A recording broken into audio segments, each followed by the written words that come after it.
శుక్లాంబరధరం విష్ణుం శశివర్ణం చతుర్భుజం ప్రసన్నవదనం ధ్యాయేత్ సర్వవిఘ్నోపశాంతయేత్. గురుర్బ్రహ్మా గురుర్విష్ణుః గురుర్దేవో మహేశ్వరః గురుః సాక్షాత్ పరబ్రహ్మ తస్మై శ్రీగురవై నమః. వ్యాసాయ విష్ణురూపాయ వ్యాసరూపాయ విష్ణవే నమో వై బ్రహ్మనిధయే వాసిష్ఠాయ నమో నమః.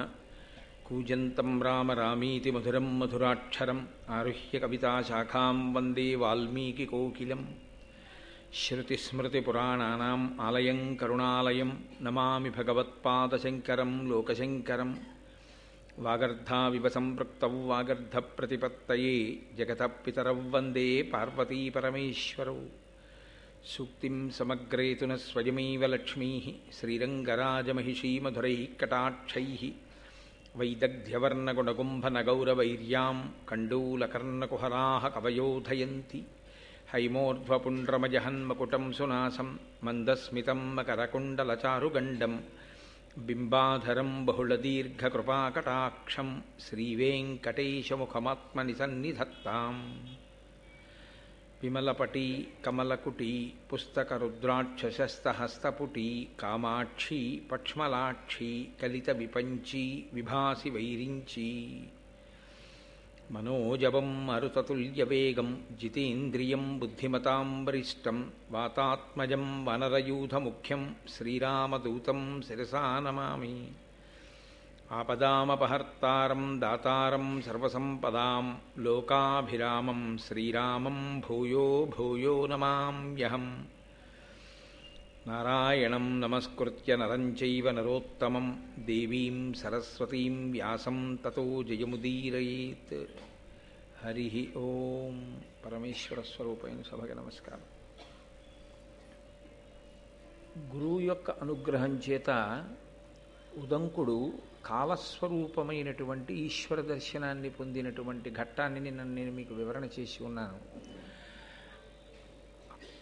గురువుగారికి ఇవ్వవలసినటువంటి దక్షిణని చెల్లించే కార్యక్రమం పూర్తయిపోయిన తర్వాత గురువుగారు అనుజ్ఞనిచ్చారు ఉదంకుడికి, నీవు వెళ్ళి తపస్సు చేసుకో అని. ఆయన వెళ్ళి తపస్సుని ప్రారంభం చేశాడు. కానీ నేను నిన్న మీతో మనవి చేశాను, స్వభావము అని ఒకటి ఉంటుంది. ఆ స్వభావమునందు బలము ఉంటుంది, బలహీనత ఉంటుంది. ఈ బలహీనత అన్న శబ్దాన్ని మీరు కొంచెం జాగ్రత్తగా పరిశీలనం చేస్తే వేదాంతంలో అది జీవుడితో పాటుగా అనేక జన్మలలో చేసినటువంటి కర్మల యొక్క ఫలితము వలన ఆ కర్మల యొక్క ఫలితమును జీవుడు అనుభవించినప్పుడు ఏర్పడినటువంటి వాసనాదోషంగా అంటిపెట్టుకుని వెడుతూ ఉంటుంది అతనితో పాటుగా. నేను మీతో స్పష్టంగా దాన్ని ఇంకొంచెం వివరణాత్మకంగా మాట్లాడవలసి వస్తే, శరీరము పడిపోతూ ఉంటుంది. ఒక శరీరము కొన్నాళ్ళు ఉంటుంది, ఆ శరీరం వెళ్ళిపోతుంది. మా నాన్నగారి అన్నదమ్ములు ఉండేవారు, అందరూ వెళ్ళిపోయారు. మా అమ్మగారి అక్క చెల్లెళ్ళు ఉండేవారు, అందరూ వెళ్ళిపోయారు. ఆ తరం అంతా వెళ్ళిపోయింది. మా తరం ప్రారంభమైంది. మా తరంలో మా పెద్దనాన్నగారి పెద్ద అబ్బాయి, మా తరంలో పెద్దన్నగారు మొన్ననే పడిపోయాడు. కాబట్టి పడిపోతాయి శరీరాలు. ఒక్కొక్క శరీరం పడిపోతుంది. పడిపోతే ఆ జీవుడు శరీరంలోంచి నిర్గమిస్తాడు, బయటికి వెళ్ళిపోతాడు. వెళ్ళిపోతే ఎక్కడికి వెళ్ళాలి? ఎక్కడికి వెళ్ళడానికి ఏమి ఉండదు.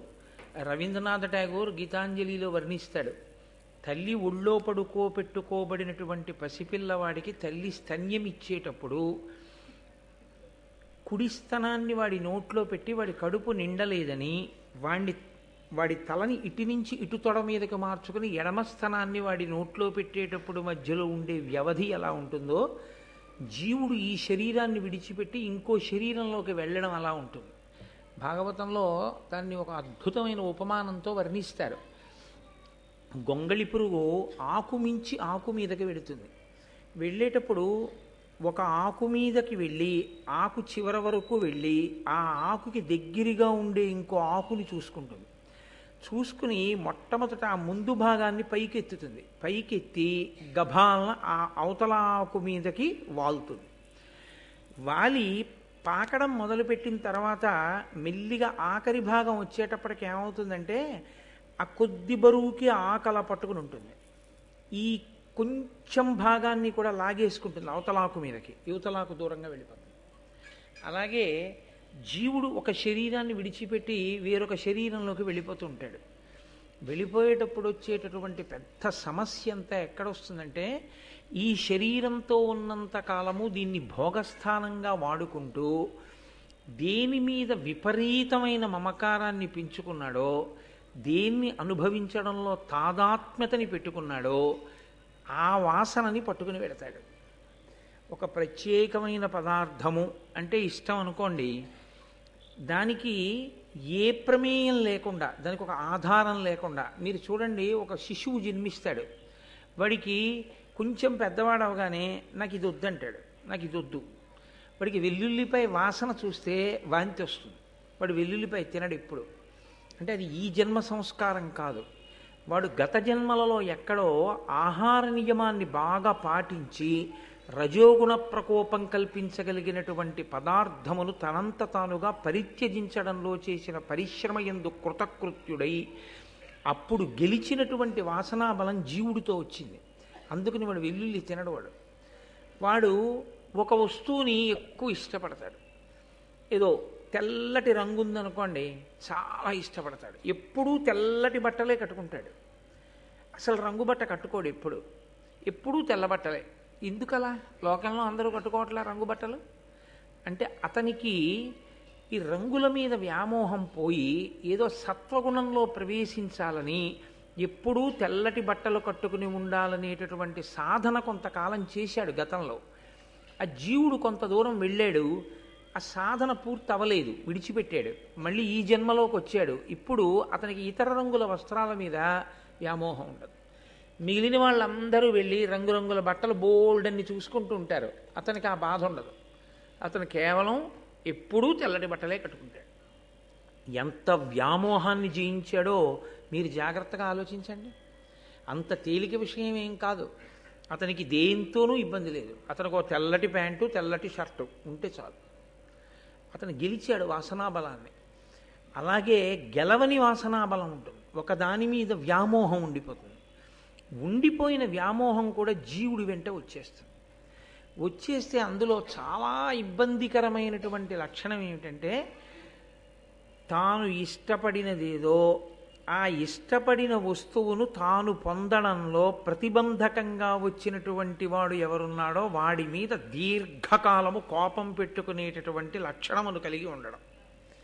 ఇది పతనహేతువులలో ఒకటై కూర్చుంటుంది. ఇది ఒక్కొక్కసారి ఏమవుతుందంటే, ఆ చిట్ట చివర ప్రాణోత్క్రమణం అయిపోయే ముందు ఎవరి మీద ఎక్కువ కోపం పెట్టుకున్నాడో వాడి గురించి ఆలోచిస్తుంది.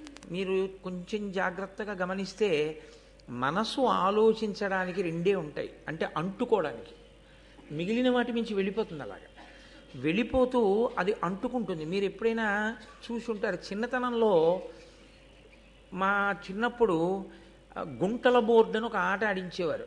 అందులో ఇలా పైకి బోర్డు ఉంటుంది, దాని నిండా గుంటలు ఉంటాయి, కన్నాలు. గోళీలన్నీ కింద ఒక డబ్బా లాంటి దాంట్లో పెట్టి ఒక పుల్లతో ఇలా అనమనేవారు. ఇలా అంటే అది అలా తిరిగి సమతలంగా ఉన్న ప్రదేశం నుంచి వెడితే కిందకు వస్తుంది. అది కానీ ఏదైనా గుంతలోకి వెడితే అందులోకి వెళ్ళి నిలబడిపోతుంది. అలాగే మనసుతో ఉన్న సమస్య ఏమిటంటే, అది ఎప్పుడూ ఖాళీగా ఉండదు. అది సంకల్ప వికల్ప సంఘాతమై అలా వెడుతూ ఉంటుంది ఎప్పుడు. ఈ వెళ్ళడంలో దానికి ఇష్టమైంది కనపడింది అనుకోండి ఆగిపోతుంది, దానికి ఇష్టం లేనిది కనపడింది అనుకోండి ఆగిపోతుంది. రెండింటి దగ్గర ఆగుతుంది.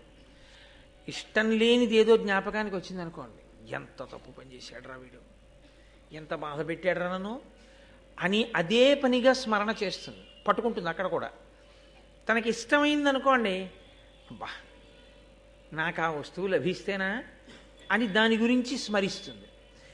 తాను బాగా పట్టుకునేది ఎక్కడ అంటే, ఇష్టమైన చోట, ఇష్టము లేని చోట, ఈ రెండు చోట్లే పట్టుకుంటుంది.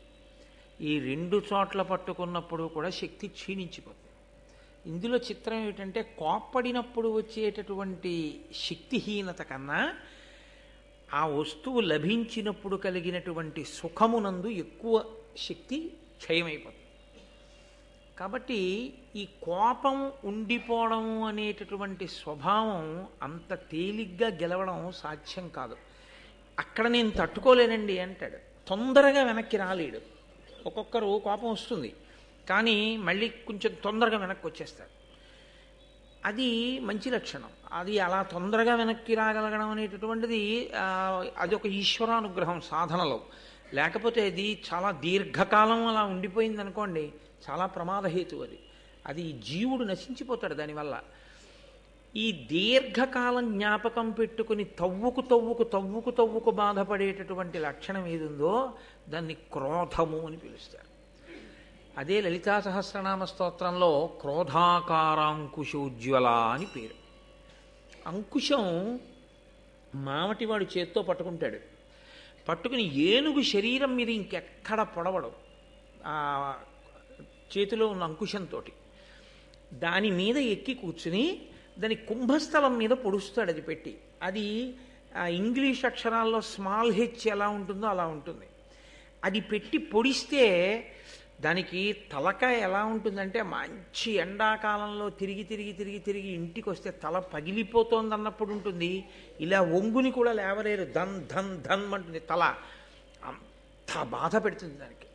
ఆ బాధకి అది లొంగిపోయి మావటి ఏం చెప్తే చేస్తుంది. అంకుశం చూస్తే భయం దానికి. అది తలని ఎలా పొడుస్తుందో, క్రోధము ఎవరు క్రోధం పెట్టుకున్నాడో వాడి తలను అలా పొడుస్తుంది. ఎంత పొడుస్తుందంటే అదే గుర్తు తెచ్చుకుని ఎంత అపకారం చేశాడరా వీడు అని జ్ఞాపకం తెచ్చుకుని బాధ పెట్టి, చిత్రం ఏమిటంటే ఎక్కడ క్రోధం ఉందో అక్కడ కుతంత్రం పుడుతుంది. వాణ్ణి పాడు చేయడానికి అవకాశం ఎలా ఉంటుంది ఆలోచించడం మొదలెడుతుంది. అదొక పెద్ద పాపం. అది జీవుడు పతనమైపోవడానికి అజ్ఞానము చేత మాయ చేత ఏర్పడుతున్న పెద్ద కందకం అన్నమాట. అది దాన్ని దాటకపోతే మళ్ళీ దాటడానికి ఎన్ని వందల జన్మలలో దాటుతాడో ఎవరికీ తెలియదు. అలా అంటుకుని ఉండిపోతుంది. మీకు ఎదర కనపడతాయి భారతంలో అలాంటి ఘట్టాలు. దానివల్ల వచ్చేటటువంటి ఉపద్రవం ఏమిటంటే దీర్ఘకాలం దాన్ని మనసులో పెట్టుకుని ఎలా ఎలా ఎలా అన్న ఆలోచన వస్తూనే ఉంటుంది. అదే జరిగింది ఉదంకుడి విషయం. ఇంత దర్శనం చేశాడు, ఇంత గురుదక్షిణ కట్టాడు, గురువుగారి దగ్గర ఆశీర్వచనం పొందాడు, ధన్యుడయ్యాడు, ఆశ్రమాన్ని నిర్మించుకున్నాడు, చక్కగా తపస్సు చేస్తున్నాడు. కానీ అతనికి అప్పుడప్పుడు జ్ఞాపకం వస్తూ ఉంటాడు తక్షకుడు. ఎప్పుడు తక్షకుడు జ్ఞాపకం వచ్చినా ఆనాడు ప్రార్థన చేయడం చేశాడు తక్షకుణ్ణి. అది ప్రేమ చేత కాదు, లొంగదీసుకోవడం కోసమని మనసులోంచి వచ్చినటువంటి ఒక రకమైన ప్రకోపం. అది పూర్తి పరిణిత వలన కలిగినది కాకపోయింది. దానివలన ఇప్పుడు అతనికి తక్షకుడి మీద క్రోధం ఆవహించింది. నేను ఆనాడు పౌష్య మహారాజు యొక్క భార్య దగ్గర కుండలములను తీసుకొస్తుంటే వాటిని అపహరించాడు, నాగలోకానికి తీసుకుపోయాడు. నేను అంత కష్టపడి మళ్ళీ వాటిని తెచ్చుకోవలసి వచ్చింది. నన్ను ఎంత బాధ పెట్టాడు. కాబట్టి ఈయన్ని విడిచిపెట్టకూడదు, తక్షకుణ్ణి విడిచిపెట్టకూడదు అన్నప్పుడు తక్షకుణ్ణి పాడు చేయడానికి రెండు మార్గాలు ఉంటాయి. అప్పుడు ఒకటి తానే పాడు చేయొచ్చు. ఎందుచేత? తాను తపోనిధి, ఇప్పుడు చాలా తపస్సు చేసి ఉన్నాడు కాబట్టి ఒకటి తన తపస్సు చేత శాపవాక్కుని విడిచిపెట్టడం. నీకు ఈ కష్టం కలుగుతుంది అని. కానీ అలా చేస్తే తను చేసిన తపస్సు క్షీణించిపోతుంది. శాపవాక్ ఎప్పుడు విడిచిపెట్టినా వరం ఇచ్చినా రెండిటికీ పోతుంది చేసినటువంటి తపస్సు. కాబట్టి ఆయన ఆలోచించి ఒక నిర్ణయానికి వచ్చాడు. ఎంత తమాషాగా ఉంటాయో చూడండి. క్రోధంలో వచ్చేటటువంటి ఆలోచనలు ఎలా అల్లుకుంటాయో చూడండి మనిషిలోంచి. నన్నింత కష్టపెట్టినటువంటి వాడు తక్షకుడు. నిష్కారణంగా ఒక బ్రహ్మచారి గురుదక్షిణ తెచ్చుకుంటుంటే ఇబ్బంది పెట్టిన వాణ్ణి శిక్షించవలసిన వాడెవరిప్పుడు? రాజే. ఏ రాజు గురుదక్షిణ ఇవ్వడంలో సహకరించాలో ఆ రాజే గురుదక్షిణ తెచ్చుకుంటున్నప్పుడు ఇబ్బంది పెట్టిన వాణ్ణి కూడా శిక్షించాలి. ఇప్పుడు నేనున్న ప్రాంతం జనమేజయుడి చేత పరిపాలింపబడుతోంది కాబట్టి నేను వెళ్ళి జనమేజయుడికి ఫిర్యాదు చేస్తాను. అప్పుడు నా తపస్సేం భంగపడత కదా. ఇప్పుడు జనమేజయుడికి చెప్తే జనమేజయుడు తక్షకుడిని నాశనం చేయాలి. తక్షకుడితో పోకూడదు. ఇది తక్షకుడితో పాటుగా ఇలాంటి పాములన్నీ నశించిపోవాలి. అంత కక్ష ఎందుకు అంటే మరి తాను ప్రార్థన చేస్తే ఎవరూ కనపడలేదుగా. నాగలోకానికి వెళ్ళి అన్ని పద్యాలు చదివినా కనపడి సత్కరించిన వాడు ఎవరూ లేడుగా. ఎవరో దివ్యపురుషుడు అనుగ్రహించాడు కానీ అక్కడ. కాబట్టి ఇప్పుడు ఆ నాగవంశం అంతా పాములన్నీ నశించిపోవాలి. అయితే ఒకటి, ఇటువంటి ఆలోచనలు వచ్చే ముందు ఒక్కొక్కసారి ఈశ్వర సంకల్పములు కూడా ఉంటాయి. అది ఎక్కడ అన్నది మీకు నేను ఆ ప్రత్యేకమైన సందర్భంలో వివరణ చేస్తాను. కాబట్టి ఇప్పుడు తక్షకుడితో పోకూడదు. తక్షకుడితో పాటు మిగిలినటువంటి నాగవంశమంతా నశించిపోవాలి. దీనికి నేను జనమేజయుడి దగ్గరికి వెళ్ళి ఆయన యొక్క మనసు పాములన్నింటినీ కూడా నశింపచేసే విధంగా ఆయన మనసులో ప్రచోదనం కలిగేటట్టు మాట్లాడతాను. మీకు ఇందులో ఒక తమాషా ఉంటుంది. బాగా కోపం ఉన్నవాడు వెంటనే మాట్లాడడం ఒక ఎత్తు, అదుపు తప్పి ఉంటుంది ఆ మాట. అప్పుడు నోటి నుంచి వచ్చేటటువంటి మాటలో ఉచ్చనీచములు ఉండవు. గబుక్కుని నోటి వెంట అనరాని పరుషవాక్యాలు వచ్చేస్తాయి. మనసు ఇంకా చాలా అదుపులో ఉంచుకుని మాట మాత్రమే వ్యగ్రతతో ఉంది తప్ప మనసు అంత తొందరగా ఆ తమోగుణానికి రజోగుణానికి పూర్తిగా వశమైపోయేంత స్థితిలో ఉన్నవాడు కాదు ఆయన. అని గుర్తు ఏమిటంటే దేనికి కోపం వచ్చిందో అదొకటే మాట్లాడతాడంతే తప్ప నింద చేయడం కానీ, నోటి వెంట పరుషవాక్యాలు విడిచిపెట్టడం కానీ, తిట్టడం కానీ అలాంటివి రావు. అంటే అదుపులో ఉంది అని గుర్తు. ఇందులో తిన్నగా వెళ్ళి తాను జనమేజయుడికి చెప్పేశాడు అనుకోండి, అది ఏదో అతకని విధంగా తన కోపం అంతా వెళ్ళగక్కినట్టు ఉంటుంది. కానీ అలా ఉండకూడదు. ఇప్పుడు తన కోపం వెళ్ళగక్కడం ప్రధానం కాదు, జనమేజయుడికి కోపం రావాలి తక్షకుడి మీద. ఇప్పుడు తన కోపాన్ని జనమేజయుడి మనసులో పెట్టాలి. పెట్టి నిజమే నేను తక్షకుడి వంశాన్ని, నాగుల్ని నాశనం చేసేయాలనేటటువంటి బుద్ధి పుట్టాలి. ఇప్పుడు ఏం చేస్తారో తెలుసా అండి? నేను వెళ్ళి ఇలా చెప్తే ఇలా అంటాడు. అప్పుడు నేను ఇలా అంటే నా బేలతనం బయటికి వస్తుంది. ఏమయ్యా నీ మనసులో ఉన్న రాగద్వేషాలన్నీ నాకు అంటించడానికి వచ్చావా అంటే, నన్ను వాడుకోవడానికి వచ్చావా అంటే మళ్ళీ అదో అవమానం. అందుకని ఒకవేళ అతని వైపు ఎవరైనా సభలో మాట్లాడితే, నేను మాట్లాడితే ఇంకా రాజు మళ్ళీ దాన్ని అలా కాదయా ఇలా జరిగిందేమో అనడానికి అవకాశం ఉండకూడదు. అలా రాజు మనసులో క్రోధం కలగాలి. కాబట్టి నేను ఎలా మాట్లాడితే ఆయన బుర్రకు ఎక్కుతుంది. ఇది బాగా సావధానంగా ప్రణాళిక నిర్మాణం చేయడం. ఇది మరింత ప్రమాదకరమైన స్థితి. ఎందుకో తెలుసా అండి? అవతలవాడి పతనం కోసం యువతలవాడు తన క్రోధాన్ని అణిచిపెట్టి ఇంకొకరి మనసులోకి ఆ క్రోధాన్ని ప్రవేశపెట్టడం కోసం గొప్ప ప్రణాళికని నిర్మాణం చేయడం. ఇది పైకి చూడ్డానికి అబ్బా ఎంత గొప్ప వ్యూహరచన చేశాడండి అనిపిస్తుంది. యథార్థమునకు అవి జారుడు మెట్లు. అలాంటి జారుడు మెట్ల మీద నిలబడిన వాడు జీవుడు కిందకి వెళ్ళిపోతాడు, జీవుడు జారిపోతాడు. ఎందుకనంటే నిన్ను మోసం చేసిన వాడు ఏ పాపాన్ని పొంది ఉన్నాడో, మోసం చేసిన వాడి పట్ల చేసేటటువంటి కుట్ర చేత నీవు కూడా అలాగే జారిపోతున్నావు. సమానంగా జారిపోతున్నప్పుడు ఈశ్వరుడు ఇప్పుడు అతన్ని మాత్రమే శిక్షించవలసిన అవసరం ఎక్కడుంది? నీకు శిక్ష వేయవలసి ఉంటుంది. ఎందుకంటే ఈశ్వరుడు శిక్ష వేస్తే చేసిన క్రియకే కాదు, ఇలా చేస్తే బాగుండన్న నీ మానసికమైన వికారానికి కూడా వేయవలసి ఉంటుంది. చిత్రగుప్తుడు అంటే మనసుతో చేసిన దాన్ని కూడా రాసుకుంటాడు కదా మరి ఈశ్వరుడు.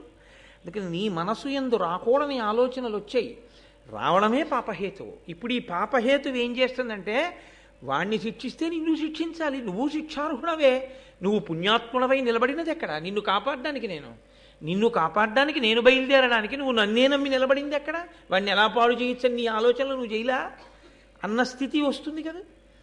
అందుకని జారుడు మెట్ల మీద నిలబడ్డట్టు క్రౌర్యముతో ఆలోచించి ప్రణాళికా నిర్మాణము చెయ్యడం అనేటటువంటి దాని యందు బ్రాహ్మణునికి అటువంటి వ్యగ్రత అస్సలు పనికిరాదు. బ్రాహ్మణుడు అసలు ఆలోచించకూడదు. ఎందుకనంటే ఆయన ఉదారుడై లోకమునకంతటికీ మార్గాన్ని చూపించవలసిన వాడు. వెంటనే ఉద్ధరించి మనసు సంస్కరింపబడేటటువంటి స్థితి తేవాలి తప్ప అసలు అవతల వారిలో కలిగిన ఆలోచనని కూడా ప్రోత్సహించకూడదు. అటువంటి ఉదంకుడు ఇంత తపస్సు చేసినవాడు ఇటువంటి ఆలోచన, ఇంత గొప్ప వ్యూహ నిర్మాణం చెయ్యకూడదు. దాని వలన ఉదంకుడు ఉన్నతిని పొందుతున్నాడా అని మీరు నన్ను అడిగితే ఏం చెప్పవలసి ఉంటుందంటే, ఖచ్చితంగా ఆయన జారుడు మెట్ల మీద నిలబడుతున్నాడు ఇవాళ అని చెప్పవలసి ఉంటుంది. అది ఎవరికైనా అంతే. మహాభారతం అత్యంత సున్నితమైన విషయాన్ని స్పృశిస్తోంది. అందుకే జీవితంలో మహాభారతాన్ని బాగా విన్నటువంటి వారు తాము జారిపోకుండా ఎలా నిలబడాలో తెలుసుకుంటారు. తాము జారిపోకుండా నిలబడితే కదూ అసలు ఆ గౌరవం. అలా ఈశ్వరుడి దృష్టిలో మీరు ఏ పని చేస్తున్నా ఎప్పుడూ ఒక విషయాన్ని జ్ఞాపకం పెట్టుకోవాలి, నేను ఈశ్వరునకు జవాబుదారి. ఈశ్వరుడొక్కడు నా ఆలోచన సరళిని గమనించగలిగితే చాలు, నాకు ఏ కితాబులు అక్కర్లేదు. ఈశ్వరుడి దృష్టిలో నేను దోషినైన నాడు లోకమంతా పొగిడినా నే చేసిన నేరాన్నించి నేను తప్పించుకోవడం సాధ్యం కాదు. ఇదొక్కటి పరిశీలనం అలవాటైపోయిందనుకోండి, మీరు తొందరపడి అధర్మం వైపుకి వెళ్ళలేరు. మీరు ఈశ్వరుణ్ణే గట్టిగా పట్టుకుని ఉంటారు. మీకు ఎక్కువ బాధ కలిగితే దాన్ని ఈశ్వరుడికే వెళ్ళి చెప్పడం అలవాటైందనుకోండి, ఈశ్వరుడి కాళ్ళు పట్టుకోవడమే అలవాటైందనుకోండి, ఈశ్వరుడికి మీరు విడిచిపెడితే ఆయనకి తెలుసు ఎలా బుద్ధి చెప్పాలో, ఆయనకి తెలుసు మిమ్మల్ని ఎలా రక్షించాలో, మిమ్మల్ని ఎలా కాపాడాలో. అనవసరంగా మనం ప్రణాళికలు వేసేసి మనం జారిపోవడం ఈ జన్మతో పోదు. ఈ క్రోధం జీవుణ్ణి పట్టు కూర్చుందంటే ఎన్ని జన్మల వరకైనా వెడుతుంది. ఇది ఎక్కడి వరకు వెళ్ళిందో తెలుసా అండి? ఇక్కడ మొదలుపెట్టిన కథ ఉదంకుడి మనసులో కృతయుగంలో వచ్చిన ఆలోచన కలియుగం వరకు నడిచింది.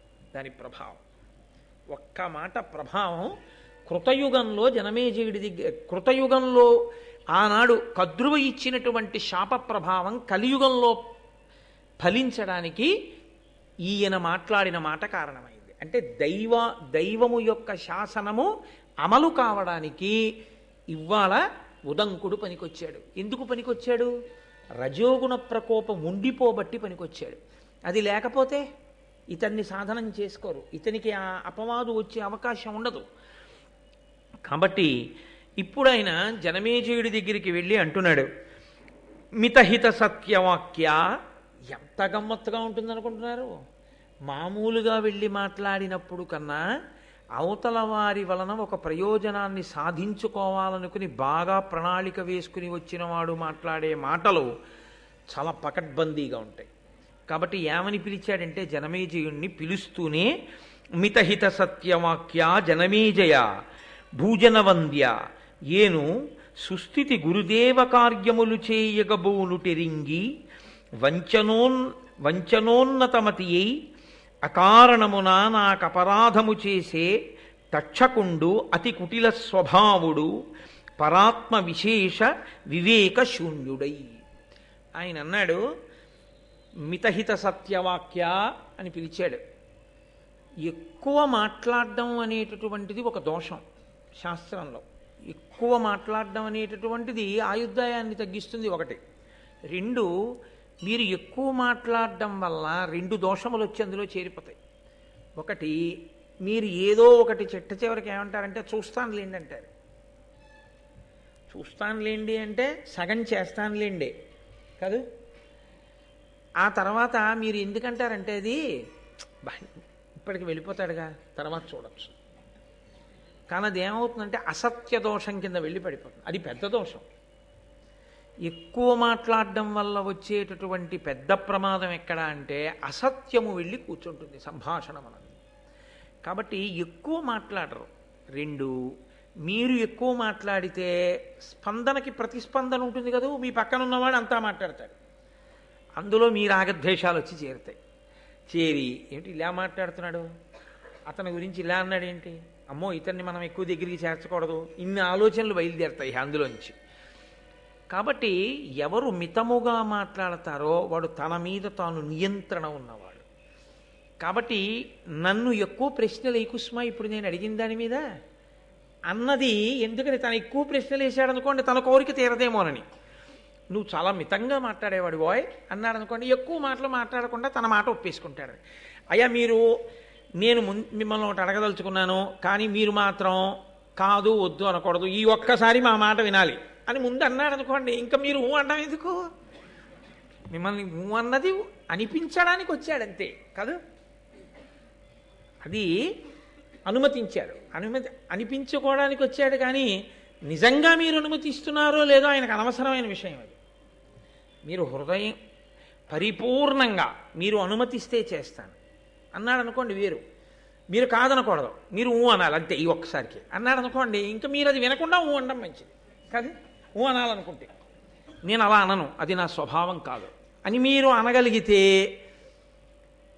ఆయనతో మీ అనుబంధాన్ని కొనసాగించడం ప్రశ్నార్థం కదా. ఎంత ఇబ్బంది ఉంది, ఒక్క మాటలో ఎంత ఇబ్బంది ఉంటుందో చూడండి. కాబట్టి మిత హిత సత్య వాక్య, ఎంత గొప్ప మాటలేశాడో చూడండి. అది లోపలి ఆలోచన. మితంగా మాట్లాడేవాడా, హితంగా మాట్లాడేవాడా అంటే నేను అన్నదానికి కాదనకుండా ఉండేవాడా. సత్యవాక్య, చూస్తానులేండి అన్న తర్వాత డేట్లు ఇవ్వకుండా పోకూడదు, ఇచ్చి తీరాలి. కాబట్టి సత్యవాక్య అన్నమాట నిలబెట్టుకోవాలి. కాబట్టి ఇప్పుడు ఏం చేస్తున్నట్లు, జనమేజయుడు తానన్న మాట వినేటట్టుగా ఆయన్ని మానసికంగా సిద్ధం చేస్తున్నాడు. జనమేజయ, మీ మంత్రి గారిని అన్నానో సైన్యాధ్యక్షుడిని అన్నానో అనుకుంటున్నావేమో, నిన్నే. కాబట్టి మితహిత సత్యవాక్య జనమేజయ, నేను చాలా మంచివాణ్ణయా. భూజనవంద్య, ఏను సుస్థితి గురుదేవ కార్యములు చేయగబూనుటెరింగి, నేను గురుదక్షిణ తేవడం కోసమని చెప్పి వెళ్ళి వస్తున్నాను, నేను పవిత్రమైన పని మీద ఉన్నానని తెలిసి కూడా ఇది చెయ్యకూడని పని, ఇది చెయ్యవలసిన పని అనేటటువంటి వివేకాన్ని పూర్తిగా మర్చిపోయి పెద్దల పట్ల ఎలా ప్రవర్తించాలో ప్రవర్తించవలసినటువంటి విధానాన్ని పూర్తిగా విస్మరించి కుటిల స్వభావుడై అవతల వారిని మోసం చెయ్యడమే తన ప్రధానమైనటువంటి ఆలోచన విధానంగా పెట్టుకున్నవాడై ఆ తక్షకుడున్నాడే, ఆయన నన్ను చాలా ఇబ్బంది పెట్టాడు. కుండలములు పట్టుకుపోయాడు కాబట్టి ఇప్పుడు నువ్వు జోక్యం చేసుకోమని అడగట్లేదు, కుండలములు తెచ్చేశాను. కానీ నేను ఎంత బాధపడ్డానో తెలుసా, చాలా బాధపడ్డాను ఆ తక్షకుని యొక్క ప్రవర్తన చేత. కాబట్టి భూజనవంద్య, భూమిజనుల చేత నమస్కరింపబడేవాడా, అటువంటి తప్పు చేసినవాడు ఇప్పుడు దానివల్ల వచ్చిన నష్టమేమిటి అని నువ్వు వదిలిపెట్టడానికి వీల్లేదు. నేను బాధపడ్డానా లేదా? కాబట్టి ఆ బాధపడిన దానికి నువ్వు పరిహారం చూపించాలంటే తక్షకుణ్ణి నువ్వు శిక్ష వేయాలి అని. ఇప్పుడు రాజు మనసు ఎటువైపు గడుతుంది మీరు ఆలోచించండి. ఆయన నిష్పక్షపాతంగా ఒక ఆలోచన చేస్తాడు. ఇందులో ఒక చిన్న ఇబ్బంది ఒకటి వస్తుంది. పోన్లేండి పంతులు గారు, దానికి ఏముంది, నిజమే కుండలాలు ఎత్తుకుపోయాడులేండి, మీరేం సామాన్యులా, మీకు వెంటనే దివ్య పురుషుడు కనిపించి మీకు ఆ కుండలాలు ఇచ్చేసి ఆ గుర్రం చెవిలో మీరు ఊదేసరికి అగ్నిహోత్రం అంతా వ్యాపించలా? అటువంటి మహానుభావులు మీరు ఇవాళ మా సభకి రావడమే చాలా సంతోషం, రెండు పూలదండం అని ఆయనకి వేసేసి కాళ్ళు కడిగేసి అవి నెత్తి మీద జల్లేసుకుని ఓ పంచల్సా పెట్టి పంపించేశాడు అనుకోండి, ఈయన కోరిక తీరుతుందా? తీరదు. పోన్లేండి, ఏదో జరిగింది, ఏదో జరిగిపోయింది, మీరు బ్రాహ్మణులు అంత కోపం పెట్టుకోకూడదు, మీ మనసు వెన్నపూసలా ఉండాలి, పౌష్య మహారాజు చెప్పాడుగా, అలా చెప్పాడు అనుకోండి తిరిగి. అప్పుడు రాజు మనసులో క్రౌర్యం లేదు కదండి. అందుకని క్రౌర్యం లేదు కాబట్టి పోన్లేండి అని కొంత ఆలోచిస్తే ఆలోచించవచ్చు, లేదా తాననుకున్నంత శిక్ష వెయ్యకపోవచ్చు. నిజమే, అలా చెయ్యకుండా ఉండవలసింది. కాబట్టి తక్షకుడు ఎక్కడున్నా సరే పట్టి తీసుకొచ్చి తక్షకుడికి కొంత శిక్ష వేస్తానన్నాడు అనుకోండి, సరిపోతుంది ఆయనకి? చాలదు. ఆయన మనసు వ్యగ్రత ఎలా ఉందంటే తక్షకుడు నశించాలి, తక్షకుడితో సరిపోకూడదు, తక్షకుడితో పాటు నాగులన్నీ నశించాలి. కాబట్టి ఇప్పుడు తనకెంత కోపం ఉందో అంత కోపం జనమేజయుడికి రావాలి. కాబట్టి ఇప్పుడు ముందు తనెందుకు వచ్చాడో తన వైపు నుంచి చెప్పాడు, ఇప్పుడు ఇంకొక మాట చెప్పాడు. ఎంత గొప్ప ఆలోచన చేశాడో చూడండి. ఇప్పుడు అన్నాడు, అనవరతార్థదానయజనాభిరతున్ భరతాన్వయాభివర్ధను సకల ప్రజాహిత విధాను ధనంజయ సన్నిభున్ భవజ్జనకు పరీక్షితున్ భుజగజాల్ముడసహ్య విశోగ్ర ధూమకేతన హతి చేసిన తిదాంతు కృతాంత నికేతనాతిథిన్.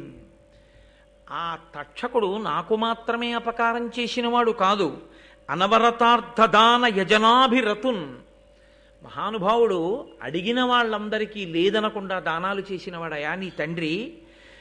భరతాన్వయాభివర్ధను, భరత వంశాన్నంతటినీ కూడా పెంచినవాడు, గొప్పగా వంశాన్ని పెంచినవాడు, సాక్షాత్తు నీకు తండ్రి. సకల ప్రజాహిత విధాను, సకల ప్రజల యొక్క హితమును కోరి పరిపాలన చేసినటువంటి వాడు. ధనంజయ సంధిభున్, అర్జునుడితో సమానమైన వాడు. భవజ్జనకు, ఇక్కడ తీసుకొచ్చి పెట్టాడు మాట. ఇంత పొగిడి ఎవరనుకుంటున్నావు? భవజ్జనకు నీ తండ్రి పరీక్షిన్ మహారాజుని ఆ తక్షకుడు ఏం చేశాడో తెలుసా? భయంకరమైనటువంటి తన యొక్క విషము అనబడేటటువంటి అగ్ని జ్వాలల చేత దహించి యమధర్మరాజు సదనానికి అతిథిగా పంపించాడు. లేకపోతే మీ తండ్రి ఇంకా ఎంతకాలం రాజ్యం చేయవలసిందే. మీ తండ్రిని పొట్టన పెట్టుకున్నవాడు ఆ తక్షకుడే. ఈ మాట అనేసరికి ఎంత కాదన్నా జనమేజయుడిలో తాను కోరిన ప్రతిస్పందన వస్తుంది కదండి. ఇది ఆయన ఆలోచన. మా నాన్నని చంపేశాడు కదూ. తక్షకుడు ఎందుకు చంపాడు? ఒక బ్రాహ్మణ వాక్కు కొరకు చంపాడు. శృంగి అనబడేటటువంటి మహర్షి కుమారుడు ఒకడు శపించాడు, నేటికి 7వ రోజు లోపల నువ్వు తక్షకుని యొక్క విషము చేత మరణిస్తావు అని శాపవాక్కు విడిచిపెట్టాడు. ఆ శాపవాక్కు నిజమవ్వాలి కాబట్టి తక్షకుడు వచ్చి చంపాడు. దాన్ని ఎంత చమత్కారంగా చెప్పాడో చూడండి ఆయన. అంటే ఏదైనా సరే అవతల వారికి కోపం తెప్పించేటట్టుగా మాట్లాడగలిగినటువంటి ప్రజ్ఞ. వాక్కు ఎంత దూరం వెడుతుందో, వాక్కు ఎంత శక్తివంతమైందో చెప్తున్నారు. ప్రహ్లదుడైన అతను కాదనకిట్టిపాటి అపకారము తక్షకుడేక విప్ర సంబోధన చేసే నృపపుంగవ, నీవు అనేక భూసురాపాదిత సర్పయాగమున భస్మము చేయుము. తక్షకాదికాకోదర సంహతిన్ హుతమహోగ్ర సమగ్ర శిఖాచయంబులన్. తక్షకుడు ఎందుకు చంపేశాడో తెలుసా మీ నాన్నని? తక్షకుడికి మీ నాన్నకి ఏమీ వైరం లేదు. మీ నాన్నగారు తక్షకుడిని ఎప్పుడూ ఏమీ అనలేదు. ఎవరో ఒక బ్రాహ్మణుడు మారు పలకలేదన్న కోపంతో మీ తండ్రి ఆయన మెడలో ఒక మృత సర్పాన్ని వేశాడు. తండ్రి మెడలో మృత సర్పాన్ని వేశాడన్న మాటకి కోపం వచ్చి ఆ ముని యొక్క కుమారుడు నేటికి 7వ రోజు లోపల నువ్వు తక్షకుడి వలన మరణిస్తా అన్నాడు. అంటే ఇప్పుడు తక్షకుడికి 2 మార్గాలు ఉన్నాయి. ఒకటి శృంగి మాటకి చంపేయడం, 2 శృంగి మాటకి చంపకపోవడం. ఎందుకు చంపకుండా ఉండొచ్చు? మీ నాన్న ఎంత గొప్పవాడో ఇందాక చెప్పే కదా, ఇక్కడ చెప్పలేదు, ముందే చెప్పాడు పద్యంలో. అర్జునుడితో సమానుడు, లోకమునంతటినీ కూడా అంత గొప్పగా పరిపాలించినవాడు, నిరంతరము పరమభక్తితో యజ్ఞయాగాది క్రతువులు చేసినవాడు, దానధర్మములు చేసినవాడు. అటువంటి వాణ్ణి ఒక బ్రాహ్మణుడు తక్షకుడు చంపుతాడని అన్నాడని వెళ్ళి చంపేశాడు తప్ప, ఆ బ్రాహ్మణుడి దగ్గరికి వెళ్ళి మధ్యలో నేనా దొరికాను నీకు, నే చంపుతానని శాపవాక్యెందుకు విడిచిపెట్టావు? నేనెందుకు చంపాలి పరీక్షిత్తుని?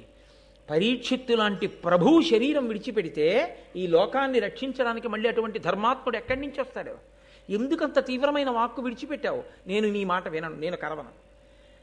అలా కరవకుండా ఉన్నందుకు నాకు కూడా శాపవాక్య ఇస్తావా? ఇస్తే ధర్మం కోసం నేను కూడా శరీరం వదిలిపెడతాను తప్ప నేను ప్రభువుని చంపను అనగలిగాడా తక్షకుడు?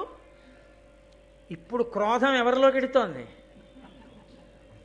ఒక ఇంజెక్షన్ పట్టుకుని అవతల వారిలోకి ఎక్కించినట్లు తనలో ఉన్న క్రోధం ఏ స్థాయిలో ఉందో అంత స్థాయిలో ఆయనలోకి పంపిస్తున్నాడు. ఇప్పుడు పరిష్కారం కూడా చెప్పేశాడు. ఇంకా మళ్ళీ ప్రత్యేకంగా దీనికి నేనేం చెయ్యాలని ఆలోచన రావక్కర్లేదు జనమేజయుడికి.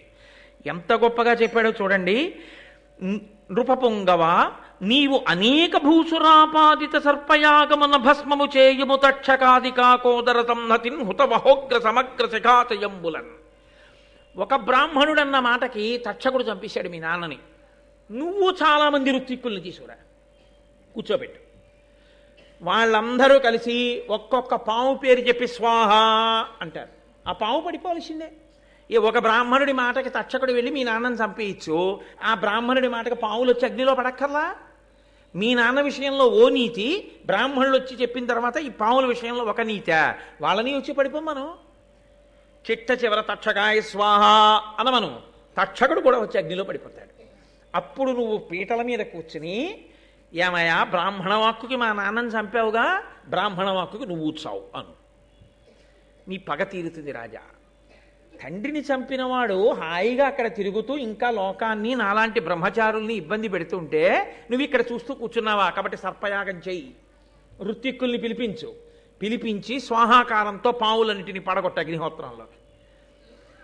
ఎంత కోపం వస్తుందండి. ఇక్కడ ఒకే ఒక చిన్న మినహాయింపు ఉంది ఇప్పుడు జనమేజయుడు మాట్లాడడానికి.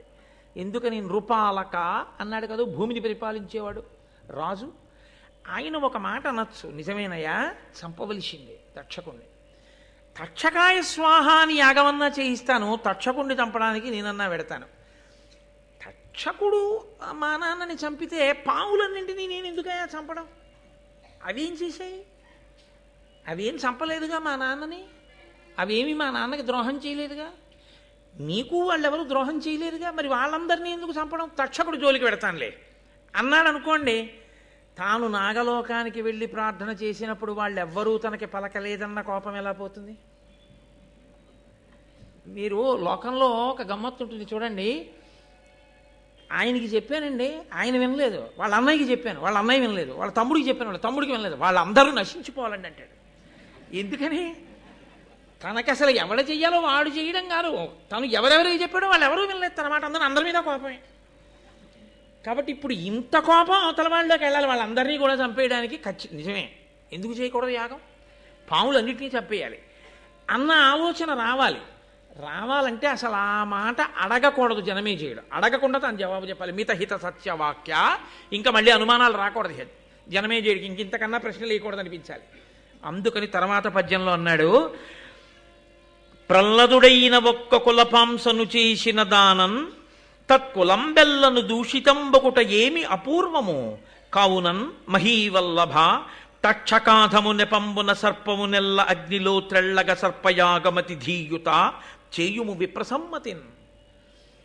ఏమి రాజా నువ్వు పూర్వం నీతి వినలేదా? ఒక కులంలో ఒక్క దుర్మార్గుడు జన్మిస్తే ఆ దుర్మార్గుడి కారణంగా కులమంతా నశించిపోతుంది, ఆ జాతి నశించిపోతుంది. అలా ఇంతటి దుర్మార్గుడు పరీక్షిత్తు వంటి ధర్మాత్ముడే చంపినటువంటి తక్షకుడు పుట్టిన కులం నశించిపోవద్దు. కాబట్టి ఆ పావులన్నీ పోవలసింది. ఇవాళ తక్షకుడు, రేపు నోట్లో విషం ఉన్న మిగిలిన పావులు, రేపు ఇంకోళ్ళ తోలికెడతాయి. నేను పావు అన్నది ఉండడానికి వీల్లేదు, పావులన్నీ పడిపోవలసింది అగ్నిహోత్రంలో. కాబట్టి విప్రుల్ని కూర్చోపెట్టు, ప్రభువు ఇలా చెయ్యొచ్చని చెప్పు, నచ్చ చెప్పు, బ్రాహ్మణులు ఒప్పుకుంటారు. యాగం మొదలుపెట్టు, వాళ్ళు స్వాహాకారం చేస్తారు, పడిపోతాయి అంతే. అగ్నిహోత్రం పడిపోతే పావులన్నీ చచ్చిపోతాయి. అందుకని అలా పిలిపించు, యాగం మొదలుపెట్టు అంటే జనమేజయుడు ఒక్క మాట మాట్లాడినట్టు లేదు. ఉత్తర క్షణం ఆయన చాలా, నువ్వు చెప్పింది ఎంత మాత్రము ఇందులో అనుమానం లేదయా, నిజమే, నేను సర్పయాగం చెయ్యవలసిందే అని ఋత్విక్కుల్ని పిలిచి, రండి మీ అందరూ కూర్చోండి, కూర్చుని సర్పయాగం ప్రారంభం చేయండి. ఈ సర్పయాగం చేత లోకంలో ఉండేటటువంటి నాగులన్నీ కూడా ఈ అగ్నిహోత్రంలో పడిపోయి ఇవన్నీ మరణించవలసిందే అని సంకల్పం చేసేసాడంతే. చాలా జాగ్రత్తగా జ్ఞాపకం పెట్టుకోవలసిన విషయం ఏంటంటే, చాలా కోపం వచ్చినటువంటి వ్యక్తి చాలా కోపంలో ఏ ప్రణాళికా నిర్మాణము చేయరాదు. కోపంగా ఉన్నప్పుడు మీరేమీ ఆలోచన చేయకూడదు. అంతకన్నా ఏది చెయ్యాలో మీరు కోపంతో ఇంకోరికి చెప్పు చేయడం చాలా మంచిది తప్ప మీరు ఆలోచన చేసి అప్పుడు ఏమి నిర్ణయాలు మీరు తీసుకోకుండా ఉండడం మంచిది. ఎందుకో తెలుసా? ఇదిగో ఇలాగే పెడుతుంది. ఆ బుద్ధి యందు కలిగిన వ్యగ్రత సరి అయినటువంటి రీతిలో ఆలోచన చెయ్యనివ్వదు. ఆ చెయ్యనివ్వనప్పుడు ఏం చేస్తుందంటే కిందకి జారి చేస్తుంది, పడగొట్టేస్తుంది. అలా పడిపోకుండా ఉండాలి అంటే అంత కోపంగా ఉన్నప్పుడు మీరు ప్రయత్నపూర్వకంగా కాసేపు మీరు ఆలోచన చేయడం ఆపేసి దాన్ని వదిలిపెట్టేయడం కోసమని మార్గాన్ని ఎంచుకోవాలంతే. లేకపోతే దీర్ఘకాలం దాని యొక్క పరిణామం ఆశ్చర్యకరంగా వెళ్ళిపోతుంది. కాబట్టి ఇప్పుడు ఇంత జనమేజయుడు అంగీకరించాడు. అందుకే మహాభారతంలో చెప్పినటువంటి ఏ విషయమైనా సమాజమునందు ఏ కాలములో ఏ వ్యక్తికి అన్వయము కానిది ఉండదో వ్యాసుడు గుండెల మీద చెయ్యేసుకు చెప్పాడు. నేను భారతంలో చెప్పినటువంటి ఏ విషయమైనా సమాజమునందు ఏ వ్యక్తికి ఏ సందర్భంలోనూ అన్వయము కాదన్నది లేదు. మనలో అందరం కోపాలు వచ్చిన వాళ్ళమే, కోపాలు వచ్చినప్పుడు ఆలోచించిన వాళ్ళమే, ఆలోచించి ప్రణాళికా నిర్మాణాలు చేసేసే ప్రయత్నాలు చేసిన వాళ్ళమే, చేసి ఒక్కొక్కరు గోతిలో పడిపోయిన వారే, ఇబ్బందుల్లోకి వెళ్ళిపోయిన వారే. గబుక్కుని చూడండి, క్రోధం వచ్చి చేసినటువంటి ఒక్క తప్పుకి యావజ్జీవితం కారాగారంలోకి వెళ్ళిపోతాడు. ఆ క్రోధం వచ్చినప్పుడు అతను నిర్ణయం చేసుకోకుండా ఉంటే అతను అలా ఉండడు. ఆ క్రోధం దిగజారిపోతున్న తర్వాత పరిస్థితి వేరుగా ఉంటుంది. అది ఒంటిని ఆవహించి ఉండగా నిర్ణయం మాత్రం చెయ్యకూడదు. ఎప్పుడు నిర్ణయం చేయడం, ఆలోచన చేయడం, ప్రణాళికా నిర్మాణం చేయడం, క్రోధంలో చేసిన దాని యందు యుక్తాయుక్త విచక్షణ ఉండదు. అత్యంత ప్రధానమైన విషయాన్ని వ్యాస భగవానుడు, నన్నయ్య భట్టారకుడు కూడా ఇవాళ స్పృశిస్తున్నారు. ఇది ఎన్నడో జరిగిన కథ, ఎప్పుడో చెప్పిన మాట అని మీరు అనుకోకండి. నేను ఇంతకన్నా మీకు దీని గురించి వివరణ చేసి చెప్పక్కర్లేదు. కానీ మీరందరూ ప్రాజ్ఞులు, మీరు ఇప్పటికే దీని సందేశాన్ని అందుకుని మీరు బాగా ఆలోచన చేసుకుంటే దీని వలన మనం ఎంత అమృతాన్ని పొందవచ్చో జీవయాత్రలో ఈ జన్మలో ఇప్పుడు కాదు, ఎన్ని జన్మల వరకో జీవుడితో పాటుగా పట్టికిలిపోకుండా క్రోధాన్ని మనని మనం ఎలా నిగ్రహించుకోవచ్చో మనకి మహాభారతంలో ప్రత్యేకించి ఈ ఘట్టం మనకి తెలియచేస్తుంది. ఇప్పుడు వింటున్న వాళ్ళు ఎవరు ఈ విషయాలు? నైమిషారణ్యంలో కూర్చున్న మునులు. వాళ్ళు ముక్కున వేలేసుకున్నారు. అన్న ఎంత మాటయా, జనమేజయుడు సర్పయాగం మొదలుపెట్టాడా, అందులోకి వచ్చి పావులన్నీ పడిపోతాయా, పావులన్నీ కాలిపోతాయా? అగ్నిహోత్రుడికి ఒక లక్షణం ఉంది, ఆయన హవ్యవాహనుడు కదండి. ఆయనలో ఏదైనా వేస్తే, వైదికంగా మంత్రం చెప్పి బ్రాహ్మణులు వేస్తే దేని కొరకు పుచ్చుకుంటాడంటే దేవతలకి పట్టుకెళ్ళి ఇవ్వడానికి పుచ్చుకుంటాడు. ఆయన హవ్యవాహనుడు అని పేరు ఆయనకి. హవ్యం కానీ కవ్యం కానీ, పితృదేవతలకి ఇస్తే కవ్యం అంటారు, దేవతలకి ఇస్తే హవ్యం అంటారు. ఈ రెండిటినీ అగ్నిహోత్రంలో వేసి వాళ్ళకి అందచేయవయా అంటే వాళ్ళకి పట్టుకెళ్ళి ఆయన అందించేస్తాడు. అగ్నిహోత్రుడి ముఖంగా వెడితే అది ఎంగిలి కాదు, పవిత్రం అవుతుంది. మరి ఇప్పుడు అగ్నిహోత్రుడు తాను తినకుండా అది పట్టుకుని వెళ్ళి కదా దేవతలకు ఇస్తాడు. మరి ఇప్పుడు సర్పయాగంలో పడినటువంటి పావుల్ని ఎవరికి పట్టుకెళ్ళి ఇవ్వడానికి? ఎవరికీ పట్టుకెళ్ళి ఇవ్వడానికి కాదు. ఏం చేయడానికి? అగ్ని కాల్చాలి వాటిని. ఇప్పుడు ఆ పావులన్నీ పడిపోతుంటే విషంతో అసలు పావుకి అగ్ని అంటే భయం. అది మంత్రము యొక్క కట్టు చేత గిలగిల తన్నుకుంటూ వచ్చి పడిపోతుంది అగ్నిగుండంలో. పడిపోతే అగ్ని కీలలతో అది కాల్చాలి. మరి అగ్నిహోత్రుడు తిరస్కరించడా? నేను ఇదేమిటయా ఇలాంటి పనులు నాకప్పచెప్పారు మీరు, మంత్రంతో హవ్యం ఇవ్వండి పట్టుకెడతాను దేవతలకి, కవ్యం ఇవ్వండి పట్టుకెడతాను పితృదేవతలకి. ఇది ఎక్కడి ప్రారంభం? మీరు మంత్రం చెప్పి పావుల్ని తీసుకొచ్చి నాలో బారేస్తే నేను కాల్సిన అదే పనిగా ఇక్కడ కూర్చుని ఒకటా రెండా? ఎన్ని పావులు, ఎన్ని రంగుల పావులు, ఎన్ని తెల్ల పావులు ఎదర చూతురు. కానీ ఒక్క కద్రు కొడుకుల పేర్లే అంత విచిత్రంగా ఉంటాయి. ఇన్ని పావులు వచ్చి పడిపోతుంటే ఆయన కర్మ వీటన్నిటినీ కాల్చడం, ఎంత వాసన అదంతా. ఆయన కాల్చడం ఏమిటయా? ఎంత గొప్ప ప్రశ్న వేశారో చూడండి. ఆయన ఎలా కాల్చాడు, జనమేజయుడు ఎలా చేశాడు ఈ సర్పయాగాన్ని? పోని ఈ జనమేజయుడు చేసినటువంటి సర్పయాగంలో సర్పములన్నీ పడిపోయి ఉంటే పావులు ఉండకూడదుగా? అసలు ఇంకా పావన్నది మిగలకపోతే పాముల జాతి ఉండకూడదుగా, అంతరించిపోవాలి. మరి పాముల జాతి అంతరించిపోకుండా పావులు ఉన్నాయంటే అన్ని పావులు పడలేదుగా, కొన్ని పావులు ఉండిపోయి. కొన్ని పావులు ఉండిపోయాయంటే ఆ యాగం పూర్తి అవ్వలేదుగా, మధ్యలో ఆగిపోయిందనమాట. ఎక్కడ మధ్యలో ఆగిపోతేనే కదా కొన్ని పావులు మిగిలే, కొన్ని పావులు మిగిలితేనే కదా ఇప్పుడు పావులు ఉన్నాయి. మరి అలా ఎందుకు ఆగిపోయింది యాగం మధ్యలో? మామూలుగా ఓ యాగం మొదలెట్టి యజ్ఞపురుషుడు వచ్చేసి పాయస పాత్ర ఇచ్చేస్తే పూర్తి చేసేయచ్చు. కోపం ఉన్నవాడు మొదలెడితే కోపం తీరే వరకు జరుగుతుంది కదండి. కోపం ఉన్నవాడు మొదలుపెట్టిన యాగాన్ని మధ్యలో ఆపడానికి కోపం ఎందుకు తీరిపోయింది? కోపం తీరిపోవడానికి పరీక్షిత్ బతికాడా? మళ్ళీ బతకడగా. మరి అటువంటిప్పుడు ఎందుకు ఆపాడు? ఎందుకు ఆగింది యాగం? అయ్యి బాబోయ్ మాకు చాలా ఆతృతగా ఉంది సుమా ఈ విషయాలన్నీ వినేయాలని, తొందరగా చెప్పవయ్యా, మాకు బాగా అర్థమయ్యేటట్టుగా మహానుభావ సౌతి ఏదా విషయాలు చెప్పు, మేము వింటాం. కాబట్టి ఇప్పుడు ప్రశ్న ఎక్కడ మొదలైందో జవాబు అక్కడే మొదలవ్వాలి. అది శిష్యుని యొక్క ఆర్తి.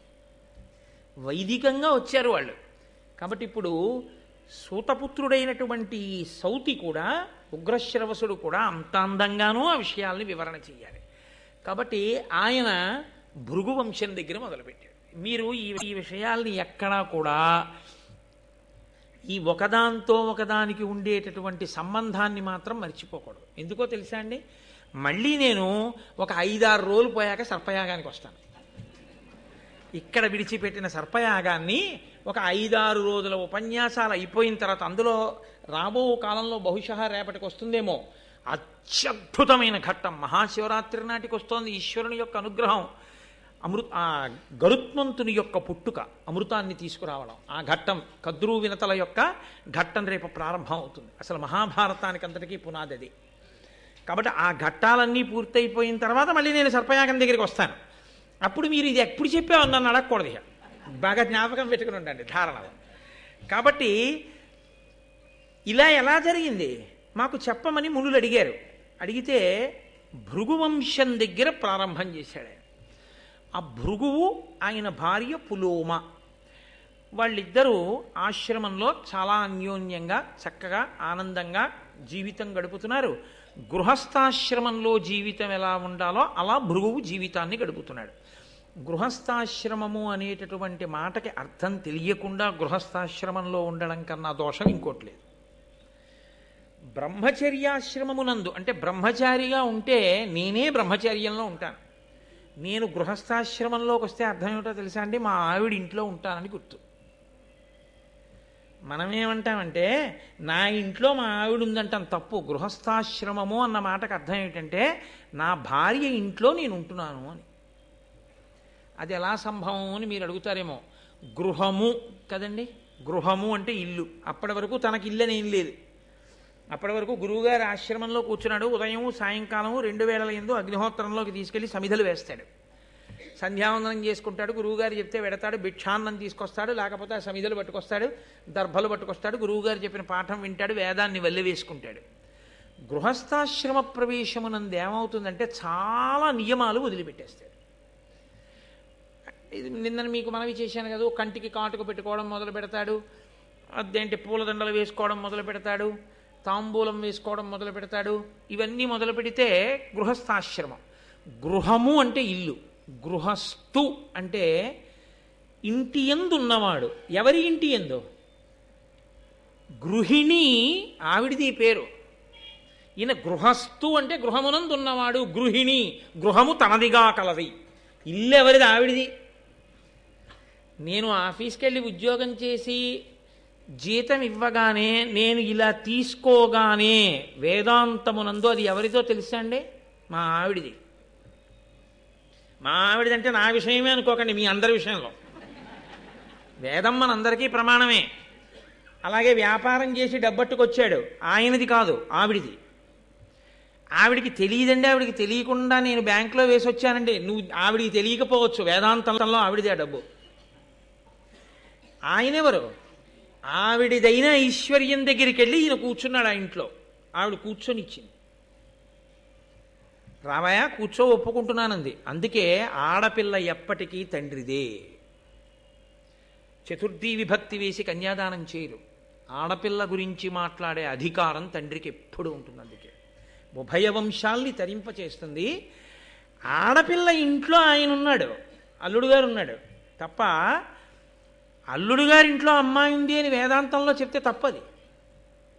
నా కూతురు విషయమైనా అంతే, మీ కూతురు విషయమైనా అంతే. మీ అమ్మాయి ఇంట్లో అల్లుడు ఉన్నాడు, మా అల్లుడింట్లో మా అమ్మాయి లేదు. ఐశ్వర్యం అంతా నా కూతురిది. నా కూతురి ఐశ్వర్యాన్ని నా అల్లుడు అనుభవిస్తున్నాడు అంతే. నా విషయమైనా అంతే. నా భార్య ఐశ్వర్యాన్ని నేను అనుభవిస్తున్నాను. నా భార్యకి ఐశ్వర్యం లేకపోతే నేను ఇక్కడ కూర్చుని మాట్లాడే అదృష్టం నాకు పట్టదు. దాని ఐశ్వర్యం ఉంటేనే, దానికి కూడా ఐశ్వర్యం ఉంటేనే నాకు ఈ సభాపూజ్యత, లేకపోతే ఇది ఉండదు. అందుకే ఇల్లు ఇల్లాలు అంటారు. ఇల్లు తనది, ఆమెది. అందుకని ఇల్లాలన్న మాట ఆవిడిదే. గృహస్థాశ్రమము అన్న మాటలో అర్థం ఏమిటంటే ఆవిడదైన ఇంట్లోకి ఈయన పెడతాడు తప్ప ఈయన ఇంట్లోకి ఆవిడొస్తోంది అనకూడదు వేదాంతంలో. నేను మీకు ఏమైనా అనుమానం ఉంటే నేను చెప్పిన విషయంలో మీరు వేదభాష్యం చదువుకోండి, లేకపోతే వేదం తెలుసున్న పెద్దలు వెళ్ళి అడగండి, కోటేశ్వర ఇలా చెప్పారు నిజమేనండి అని. అది గృహస్థాశ్రమం అంటే. కాబట్టి ఇప్పుడు గృహస్థాశ్రమంలో అలా వెళ్ళిన తరువాత ఇద్దరికీ కూడా పవిత్రమైనది ఒకటి ఉంటుంది. అదే ఆడదాని జన్మ హక్కు. ఆడది తరించేది దేనికి తరిస్తుందంటే ఈ ఒక్క కారణం చేతనే బాగా తరిస్తుంది. ప్రధాన హోమము అని ఒకటి చేస్తారు వివాహంలో. రాత్రి ఏదో 1:37 వివాహం అనుకోండి, పాణిగ్రహణమో లేకపోతే ఒకళ్ళనొకళ్ళు చూసుకోవడమో ఏదో ముహూర్తం. కొన్ని చోట్ల పాణిగ్రహణం, కొన్ని చోట్ల మాంగళ్య ధారణం, కొన్ని చోట్ల ఒకరినొకరు చూసుకోవడం. జీలకర్ర బెల్లం పెట్టడం కాదు, చూసుకున్న తర్వాత జీలకర్ర బెల్లం పెడతారు. ముహూర్తానికి జీలకర్ర బెల్లం పెట్టడం కాదు, తెరదించి చూడడం ప్రధానం. ఒకరి కన్నులొకరు చూసుకుని ఈ ముహూర్తమునకు నిన్ను నేను చూశాను, నన్ను నువ్వు చూస్తున్నావు, మన ఐశ్వర్యము నిలబడుగాక అని అడుగుతాడు అతను. కాబట్టి అయం ముహూర్త సుముహూర్తోస్తు అంటే అవును ఇది సుముహూర్తమే అని మనం వెళ్ళి అక్షతలు వేస్తాం. కాబట్టి ఇప్పుడు ఆయన ఏం చేస్తాడంటే వివాహం అవగానే, అంటే సుముహూర్తం పూర్తవగానే, అది రాత్రి 1 అవ్వచ్చు 2 అవ్వచ్చు, వెంటనే తన పత్నిని తీసుకుని వేదిక మించి కిందకి దిగి తండ్రి గారి అగ్నిహోత్రం ఉంటుంది, ఆయన చేసి ఉండాలంతే శాస్త్రంలో. మా నాన్నగారికి లేదంటే అంటే తప్పు అంతే. అది తండ్రికి అగ్నిహోత్రం ఉంటుంది. తండ్రి అగ్నిహోత్రాన్ని తీసుకొచ్చి వరుడు యొక్క ఆ హోమ గుండాన్ని వెలిగిస్తారు, అగ్నిని వెలిగిస్తారు. ఈ అగ్ని సంరక్షణ చేసేటటువంటి కర్తవ్యం